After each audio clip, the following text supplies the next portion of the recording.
Некоторое время назад в приют попала запуганная собака, которая никогда не видела хорошей жизни. Она была испуганной и несчастной, собака даже боялась кушать в присутствии людей.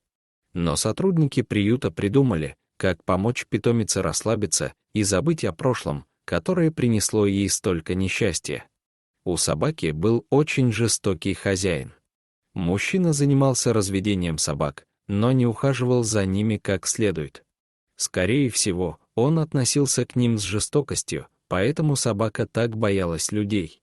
По приезду в приют несчастная питомица вжалась в стенку и ни за что не хотела поворачиваться мордочкой к людям.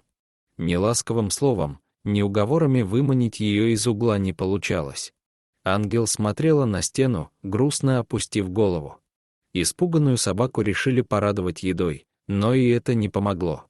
Она отказывалась от пищи при людях и подходила к тарелке только тогда, когда возле нее никого не было. Если в помещение кто-то заходил, ангел сразу же прекращала есть и бежала в свой уголок, спрятав мордочку. Долгое время люди думали, как же помочь испуганной собаке.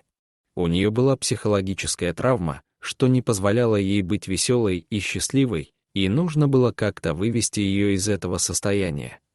И тогда они решили отправиться к бывшему владельцу и попросить у него еще одну собачку. Тот не отказал и отдал людям пса по кличке Клифф. Волонтеры очень надеялись, что четвероногий гость поможет собаке хоть немного почувствовать себя смелее. И они не ошиблись. Когда испуганная ангел увидела знакомого пса, она очень обрадовалась. Питомица сразу почувствовала, что у нее есть защита, и стала смелее. Так как собаки похожи внешне, волонтеры предположили, что Клифф — брат нашей героини, и у них есть тесная эмоциональная связь.